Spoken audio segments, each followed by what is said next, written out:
এই পুটি, তোমাকে বিয়ে করার পর থেকে আমার জীবনটা নরক হয়ে গেছে।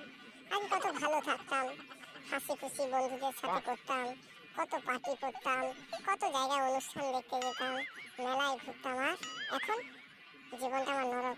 কিছুই করতে পারি না, আগের মতন কোনো বন্ধুর সাথে মিশতে পারি না, কোথাও যেতে পারি না। কে বলেছিল বিয়ে করতে?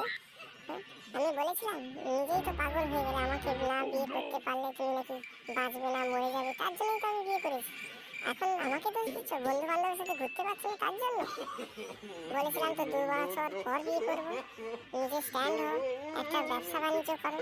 তা নয়, ঘুরে ঘুরে খাবে আর শুয়ে পড়ে থাকবে আর বেশি বেশি কথা। এইরকম জানলে কি আর বিয়ে করতাম? আগের মতন থাকতাম, উড়ে উড়েই খেতাম। হ্যাঁ জানি, তোমাদের ছেলেদের স্বভাব সব উড়ে উড়ে খাওয়া। একটা জিনিস আর কতদিন খাবে বলো? ওইটা হলো তোমাদের প্রবলেম।